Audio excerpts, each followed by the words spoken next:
Hey, deserving listeners. This is the Psychology in Seattle podcast. I'm your host, Dr. Kirk Honda. I'm a therapist, and I'm also a professor. A preferenced professor.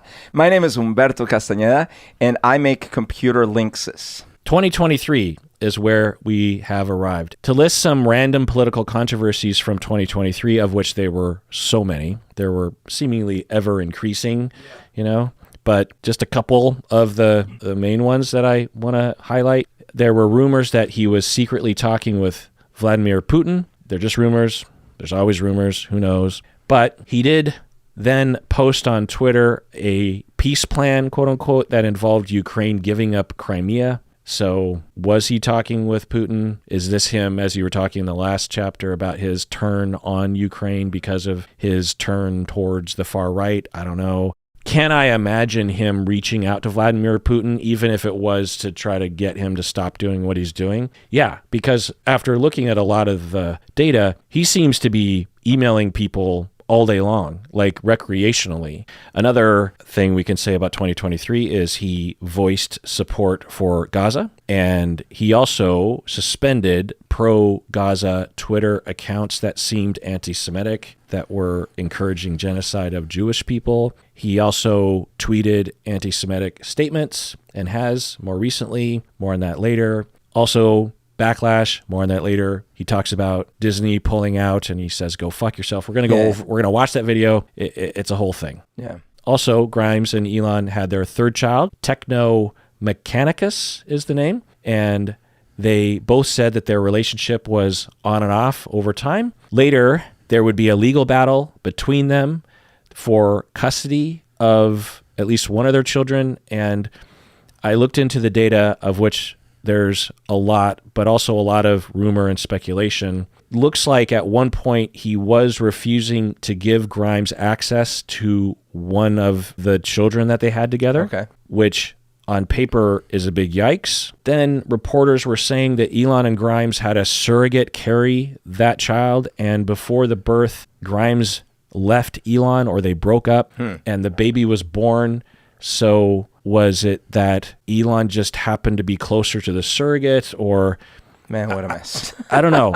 I don't know. What a mess. Yeah, well, who knows? Yeah. It's just not enough data. I wish I had the data because it would illuminate things about his personality, but... One thing I will say, in anyone's life, you can find complexity, right? Like, if you were telling a story about me, anyone, you'd find complexity and there'd be nuance and stuff. But a lot of people, most people, don't have such intricate webs around everything they touch and do. It makes you wonder if it's purposeful, right? If it's some grand design, or, which I would argue, typically when things like this happen, it's because someone is suffering emotionally and they're downward spiraling. Yeah. But who knows? Or it's just he's polyamorous and everyone's on the up and up, because he had children with that other woman, which brings us to 2024. Elon had his third child with Siobhan Zillis, the director at Neuralink. So at this point, it seems like he has 12 total children, 6 with Justine, his first wife. The first one died, unfortunately, of SIDS at 10 months. He had 10 children with Grimes, 3 children with Grimes and 3 children with Siobhan. Wikipedia says, quote, Musk has at least 12 children, one of whom is deceased. According to people that are updating Wikipedia, which I'm guessing there are many people that are updating the page. Yeah. They've all agreed on the consensus that they don't know how many children he has. It's at least 12 have been accounted for and have been reported or claimed. But given that he was having children with Grimes and Siobhan, and that the Siobhan relationship was not made public by either person, and I don't even know if they've ever talked about it. I didn't really look into it that far. Then who's to say there's not another woman out there also having kids, but has effectively stayed out of the public eye? Who knows? But it's just kind of an interesting detail. I don't know what to say about it. It's fine if everyone's on the up and up and everyone's consenting. Then you can say though that it would be difficult to be a proper father, a proper parent, an attentive parent. Because I don't even know if Grimes and Siobhan live in the same area. I don't know. Yeah, this definitely doesn't, in my opinion, point in the intention of like, I love being a parent. I love my child. It definitely is more along the lines of more population of a certain kind, and maybe my genius genes passed on, and yeah. Who knows? Yeah, like I said, it's hard. You know, the women could have been the ones pressuring him to have kids. We just don't know. But since he's made so much ado about having kids. Yeah. I mean, certainly if we're looking for any angle of analysis, that's definitely a bullet point. But, you know, the decision to have a child is not one that people take lightly. And although people think of Grimes as this frivolous child, I'm sure she is smart enough and wise enough to make choices like that. I don't know. Siobhan Zillis is a director at Starlink, so I'm guessing she has a good head on her shoulders. And I mean, who knows? But my point is that from the outside, it's like, oh, obviously it's this. I know enough about humans to know that it's probably way more complicated than that, and we just probably have no idea what's really happening. And you know, I just want to throw that out there. So another thing in 2024 that we can touch on is that he announced that he's moving Tesla from California to Texas as a protest to the new state law that bars schools from requiring that trans kids be outed to their parents. So we'll talk about that more later, but that's something that happened recently. He also interviewed Trump on Twitter. I imagine everyone knows that happened. The big thing that happened before that, he had launched DeSantis's campaign on Twitter. It was a big event, and it went terrible, but it was like a big live event. Ron DeSantis was launching his campaign on Twitter. Yeah. I'm not even getting close to mentioning all the things that are happening. I'm just highlighting the things, I guess, that I would want to highlight. He's also constantly tweeting more recently about his support for Trump and how much he hates Kamala Harris. There's also accusations that he's manipulating the Twitter algorithm to favor Trump over Harris. Hard to know. People are claiming that Cybertruck is a complete failure, but I don't know what to believe because people have been predicting his downfall for a long time now. Maybe this is his downfall. I don't know. People are saying that Twitter is dying. It's hard to know there as well. More recently, Brazil banned Twitter. Do you know anything about the story? What do you know? Yeah, I mean, what I understand is that essentially Brazil said that Twitter had to have different enforcement laws for content being posted. Musk said, nope, we're not going to have different laws for different countries. Brazil said, okay, then you can't operate here. What I could glean from the reporting, long story short, is that, you know, recently Brazil had a president that was a lot like Trump, Bolsonaro, who is far right and downplayed COVID and was anti-environment, and he lost the 2022 election, but he claims the election was rigged, just like Donald Trump, even though there's no evidence that it was rigged. And he's trying to get his supporters to overthrow the government, just like Trump.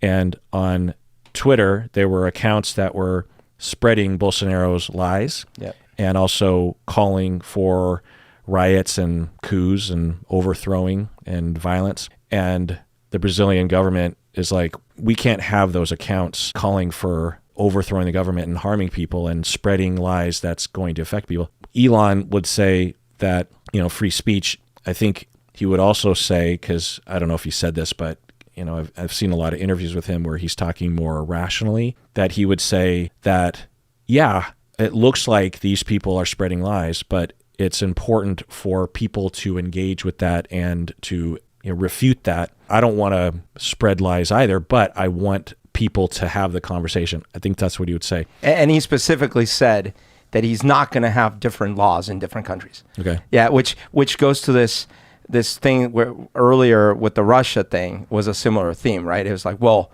I'm not going to have different laws for different countries.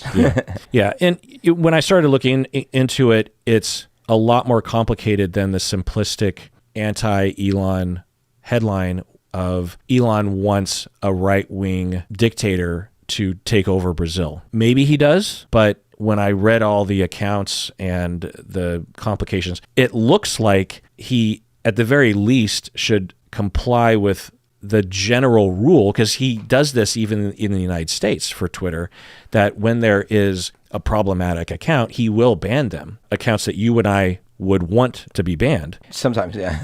He does. He does. Yeah. There are accounts that have absolutely, again, far fewer than before. Yeah, it's just based on his. It's the thing that's so frustrating is that there was never any ideological consistency.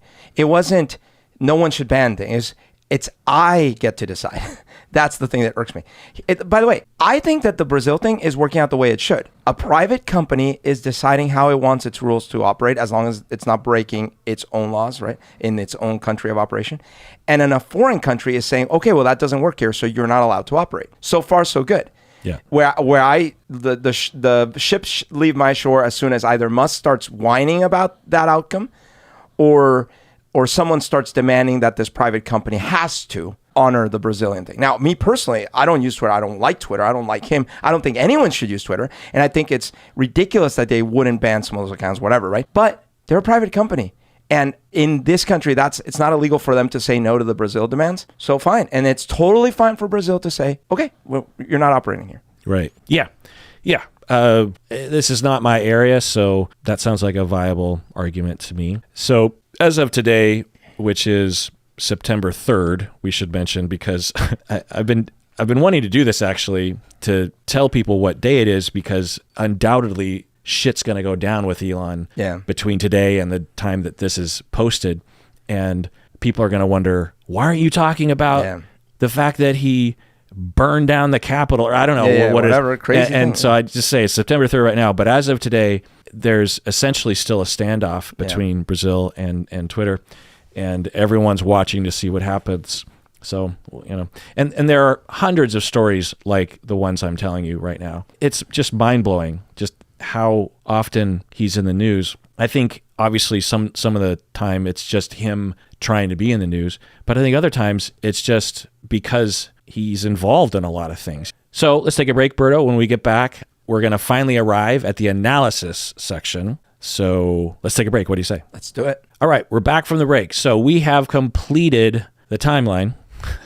As always, I thought we would get through it in a lot fewer chapters. And that's abbreviating like 90% of the timeline. Yeah, that's the thing, you know? So let's talk about his relationship with his father. This I believe to be at the core, if we're going to wonder and speculate about Elon Musk's personality and his issues, I think you have to go into detail about his father. So let's talk about his dad. Errol Musk is his father's name, born 1946 in South Africa. He grew up rich, same as Elon Musk did. Errol was likely abused by his father. It's purely speculative. There's been very little mention of that, but I will say in Ashley Vance's biography on Elon Musk, in which Ashley Vance interviewed a lot of the family members, Errol's father was apparently an army sergeant. That doesn't really say anything, but it's just a little detail. So that would be Elon's grandfather, right? And Elon said about his grandfather, quote, "I remember him almost never talking. He would just drink whiskey and be grumpy," end quote. Hard to know what that means. Maybe he just was a quiet guy that drank whiskey and was grumpy sometimes. But as I go through Errol, the father, Elon's father's behavior and the claims about him, I'm guessing that was just a yellow or red flag about a lot of problems that Errol's father had. Because when I go through this, you're going to think there's no way that Errol was raised well. Errol was married 4 times, similar to Elon. Oh, that's incredibly relevant, right? Like, yeah, that's the model. Yeah. Yeah. Well, wait till I get to all the similarities here. Wow. Errol had 7 children with 3 wives. Elon is the oldest child. Again, similar to Elon, right? After Errol divorced Elon's mother, his first wife, Errol repeatedly sued his ex-wife for custody of their children, seemingly similar to Elon, right? Although that's not uncommon as people are going through a divorce, that there would be a custody battle. But, it's worth mentioning that parallel. Errol was involved in many businesses, same as Elon. Like a strange amount of businesses Elon's father was involved in. His main business was an engineering firm, but He was also an emerald dealer. Apparently, the family Errol owned or had partial ownership, or so I heard many different reports of 3 different emerald mines in South Africa. He was also a property developer, like a contractor, a real estate person, and other random businesses that are unrelated. I wonder if, you know how you and I have interests like playing music, playing video games, watching movies. I wonder if for some people the interests are just starting more businesses, you know? Yeah. I mean, I think I've met some people like that. When they have free time to think, they think, you know, I guess today it would be someone that had a lot of ideas of different websites or something, because it's pretty easy to start up a new website. Errol was very rich as a successful business person. Again, same as Elon. Not as rich, of course, but very rich. Errol was involved in politics. Did you know that his dad was involved in politics? A little bit, yeah. I mean, I also knew that their level of wealth was significant. Like, they apparently had the largest house in the whole area, and it was in like the capital of South Africa. Right. Yeah, I don't know if it was the largest, but it was one of the largest. Yeah. Errol was a local politician in the 70s and 80s, and he was reportedly a member of the Progressive Party that openly opposed apartheid, which was a rare political position for a white person to take at the time. I don't know what that says, but it's interesting because my understanding and I don't know if it was the paternal grandfather, but one of Elon's grandparents was supposedly highly racist, supported potentially the Nazis, stuff like that. Oh. But it doesn't, you know, by the way, a lot of times people say, oh, such and such's father said or did this horrible thing, and they feel like it should apply to the child, the son or daughter. I always think that's completely unfair. You know, like there's horrible things my dad has said that I would never apply to me. But that's a little different than seeing examples growing up and modeling your way of thinking around those examples. Well, to me, it just fleshes out the story and adds grist for the mill regarding influences or reactivity, right? The way that someone was raised. But this father is progressive and is fighting against apartheid. Right. Yeah. Yeah. I mean, I don't know the extent of it, but, you know, just kind of interesting, because the way people talk about Elon Musk's childhood is that he benefited from apartheid and of the oppression and the exploitation of black people in South Africa. Which is fair, because any white family would have been benefited. Exactly. Yeah. But then you hear this detail and you're like, oh, okay.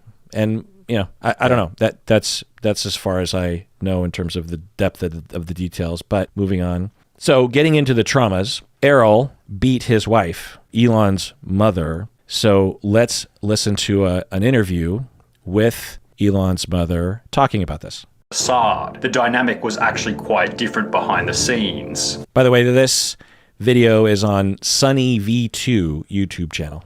I was beaten up. When I was married, I was told about 3 times a day that I'm boring and stupid and, you know, and ugly. The reports from the family members are in line with that report, that he was constantly putting other people down. That sounds so heart-wrenching, right? Like, imagine. Yeah.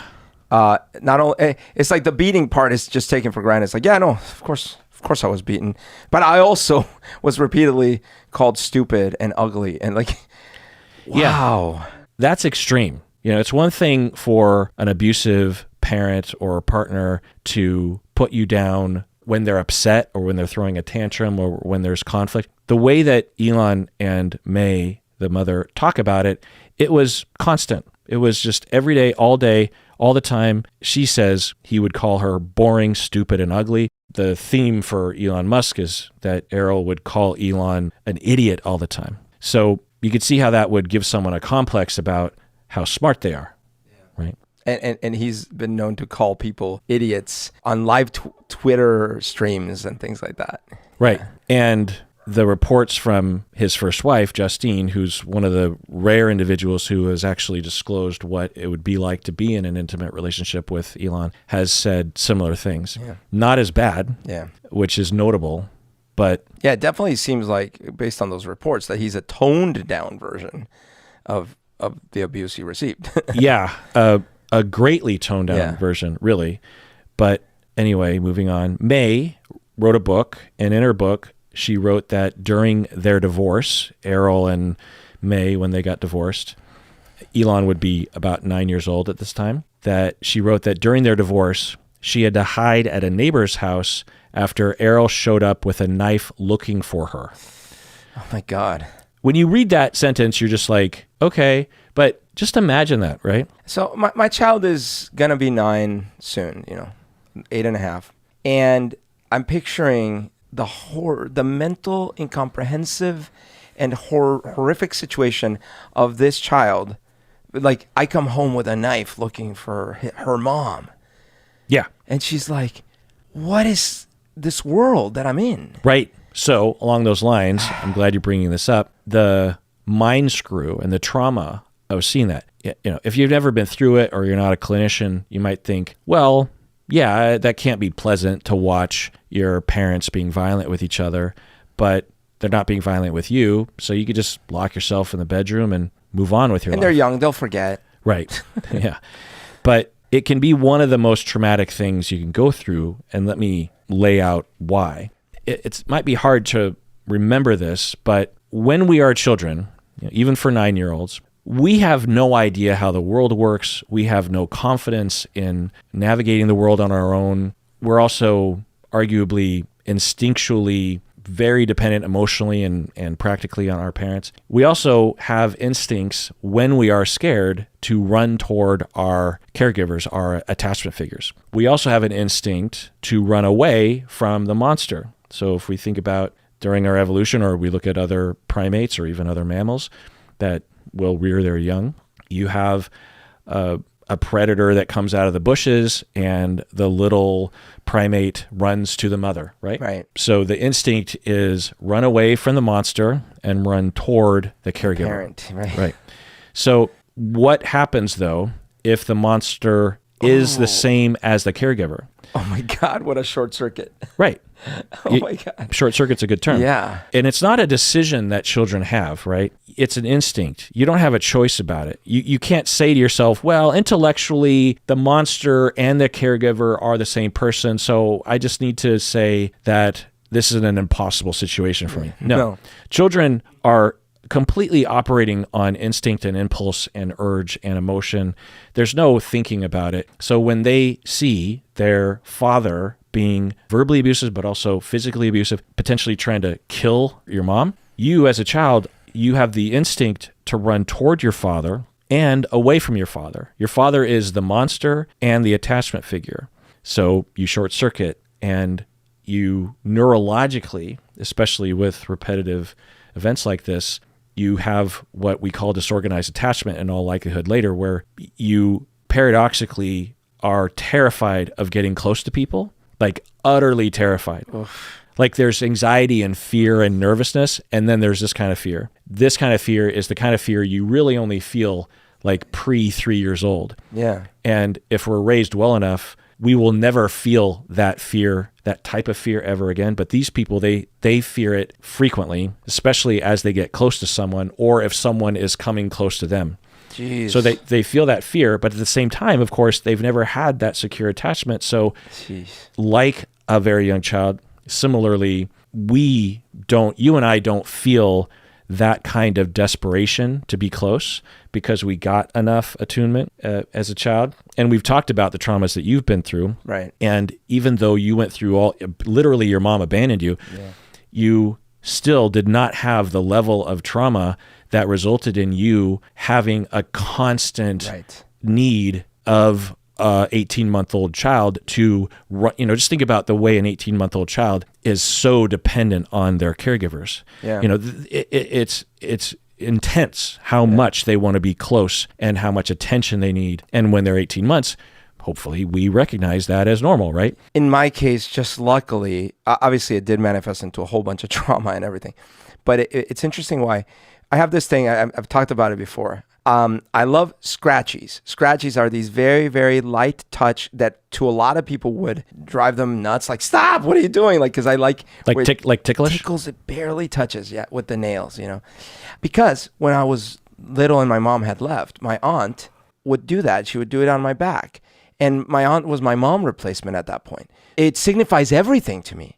Well, and paradoxically, you don't like to be hugged. Exactly, right. There's this like, whoa, that's too much. Oh, it's Right. right. So I don't know if we've said this before, but along these lines, and it's, I'm not super confident in this given what I know about you, but one could see this as that balance between close but not too close. Hugging is overwhelming and associated with tremendous pain and agony. Because I'm probably going to lose this, right? They're going to reject me. I'm opening up as well. Right. But if I don't have any contact, that's also equally as lonely. So get close, but not too close. Yeah. Yeah. And I crave, I crave that light touch.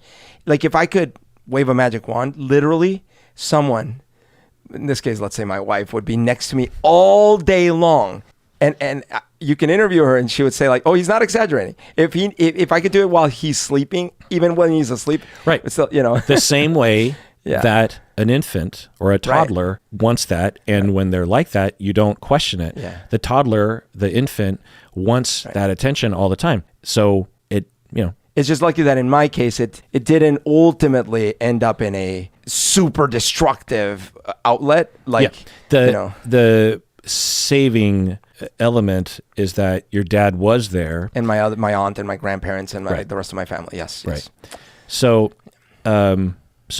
for individuals, they will glitch, and this is what we call disorganized attachment. Online, everything that I see, even other clinicians, frankly, will think that disorganized attachment means that it's a combination, or fearful attachment is a combination between avoidant or dismissive and anxious or preoccupied. That if you have elements of anxious attachment and dismissive attachment, then that means you're disorganized. No. That it couldn't be further from the truth. Disorganized attachment, it has its own category because it's very specific. And it's this, that you're in a constant state of an infantile level of need for closeness and desperation.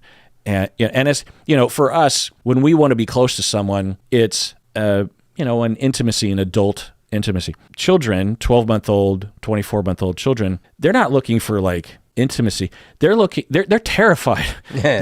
They don't know what to do with themselves. They need, frequent holding and eye contact, and you feeding them and cuddling them and hugging them. And, if it's breastfeeding, they fall apart if they don't get that, because we evolved to be that way as a way to bond us so that it would help survival. And so we have these instincts to, be completely oriented, because if you had a child that wasn't that way, then it might not compel that bond such that the child might start wandering away and might die. So, even my 8-year-old today, and this still happens, not as frequently, of course, but even today, school hadn't started yet today. So I'm working and she walks by and she says, "Can I sit?" And at first I think she means like sit and have a talk. No, she literally meant, "Can I sit on your lap?" Yeah. And I'm like, "Oh, okay, sure." She sat on my lap. She's 8.5. She still needs, like, think about it. Like, no adult, well, okay, in a romantic relationship, I guess. But I don't tell you, "Hey, Kirk, can I sit on your lap?" I mean, we do that behind closed doors. But. Well, so three things. One, that's very cute, and it's an indication that you have raised her well enough that she trusts to reach out when she has that impulse, because it's normal for. I mean, to be fair, I pushed her away and said, "No, you should be acting mature at your age." I don't know. There's some things you should joke about. There's other things I don't know. Okay, fair enough. No, I'm just joking. The other thing is that when we're given enough of that love and attention and attunement, then yes, we don't need as much when we're older. The other thing I'll say is that as a culture, we deny that adults have any of that. Yeah, that's true. Even though they do. Yeah. And we will shut that down in us. So yes, it's true that we need less over time, but we never go to zero. In fact, I would argue we just go to 2 or 3 out of 10. We still have a lot of needs to have that even literal physical contact with our people. And without that, we see a lot of things that we see: anxiety, depression, suicide, substance abuse, working too much. Okay. So the other thing that we can say about children that witness, because the other thing is, I'm going to assume that the conflict and the violence was throughout Elon's life. I mean, do we think that the father suddenly became violent and verbally abusive in the final year of the marriage? No, he was probably like that Elon's entire life. It might have gotten worse towards the divorce when Elon was 9, but it was probably all the time. So the other lessons that you learn when you see a parent being verbally abusive and physically abusive to your other parent is that you learn that loved ones, when they say they love somebody, they don't really love them. It's likely that there were nice moments between the parents, or at least on paper, they would say that they loved each other, right? They also say that they love you. So children don't enter the world knowing what love is or knowing how humans operate. They don't know that their parents are anomalies. They are looking to their parents as the example of the universe, because the parents are telling them mind-blowing things all the time that are true. Like, what's something that you've taught your kids that they were like, whoa? Well, yeah, like I remember distinctly with my first child, teaching her about gravity in the car and teaching her about the 4 forces. That's funny. I was literally going to say gravity as an example, but I'm like, what kind of a parent? No, I actually invented a song for the 4 forces.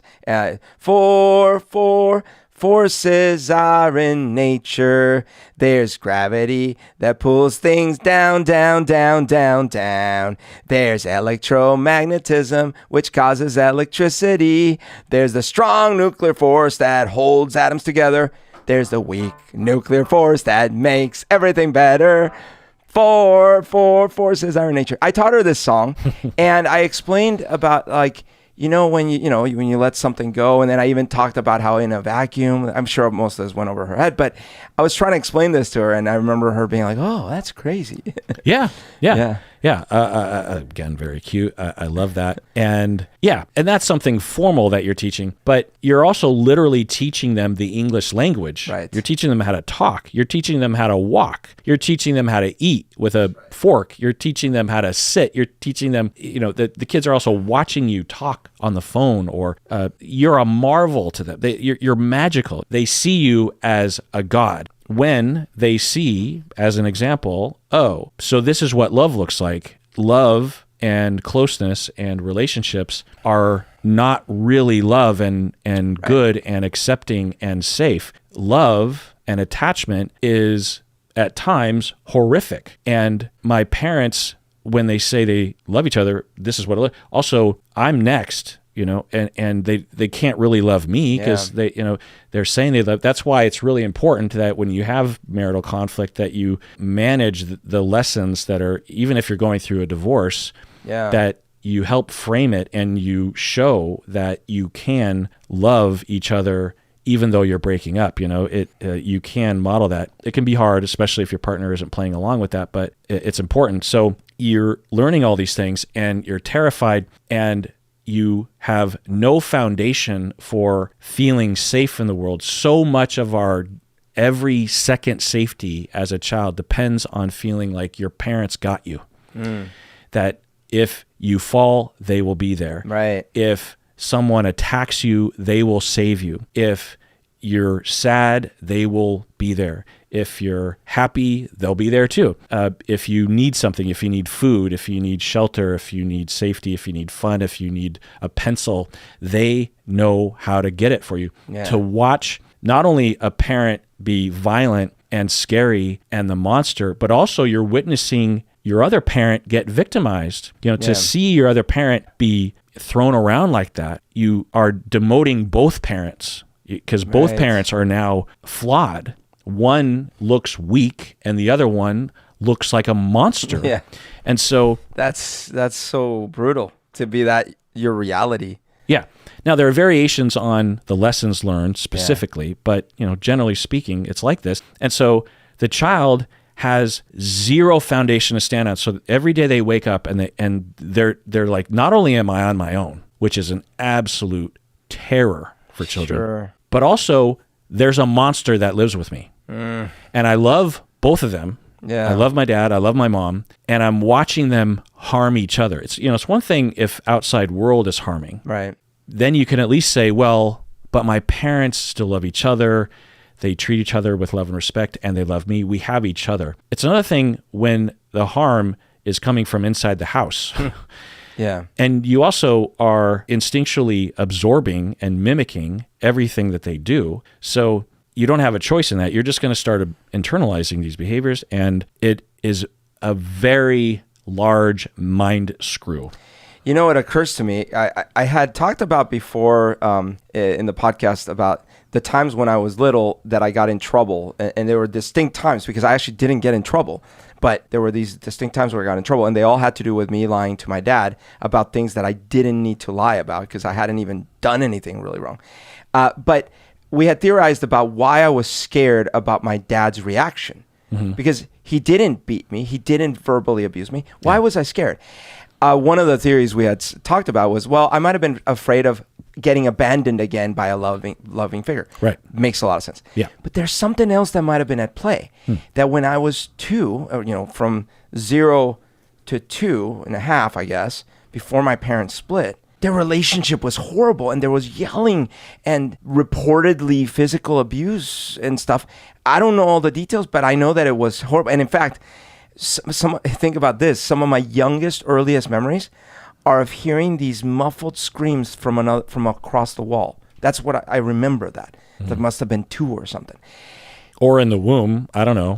Yeah. But so think about, like I was thinking just now, I was thinking about how even though it never happened to me directly, I might have subconsciously been like, if my dad gets angry at me, that super scary stuff might happen. Yeah. Right? Yeah. It's crazy. Yeah. My dad is flying off the handle. And, at 2, you wouldn't have... I wouldn't even necessarily know if it's him. I just know scary stuff happens. Well, I'm going to guess and say that you knew it was them. No, that it was them. But I'm saying whether I knew it was my dad doing it or my mom, all I know is there's scary stuff happening. Right. But also, you would know it was them that were angry at each other. That's right. Definitely. And, the simplistic way that children think is, in order to get love and attention and approval, you have to follow the rules. It's hard to remember how black and white and how simplistic our minds were back then, but that's how we enter the world because we don't have sophistication regarding the inner workings or the way in which the world works or the way relationships operate.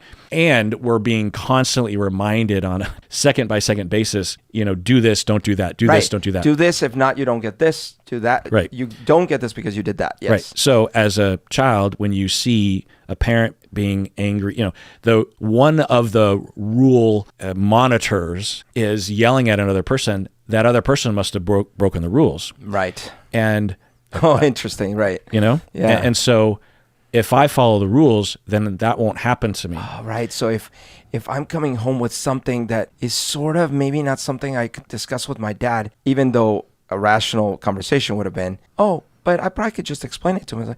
It's like, no, this could be the end of me. But the felt sense, yeah. Literally the end of me. Right. Yeah. Also, when your mom abandons you, the only way that it can be interpreted through your 3-year-old lens is I must have been a bad boy. Yeah. Because there's no other explanation. You don't understand marriage or conflict or divorce or anything. It's just mom is not here. It must be because of something that I did. Because that's the other thing is children are very self-centered, narcissistic even, and it can't be any other reason other than it has to do with me. When my mother loves me, it's because I'm a good boy. Right. When my mother doesn't love me, it's because I'm not a good boy and I didn't follow the rules. There's something wrong with me. And so when you're watching, you're Elon Musk and you're watching this, it's horrific. And the lessons you learn and the schemas you develop and then the defenses you develop to manage those schemas are extremely self-destructive, Totally. which we will get into. But let's take a break. And the rest of this episode is just going to be for patrons of the podcast. So if you want to join us as I go into watching, we're going to watch some videos where Elon Musk talks about how evil his dad was and gets into the specifics and also talking about some of the effects on Elon's personality and behavior as a result of that, speculative, then become a patron. Otherwise, please take care of yourself because you deserve it.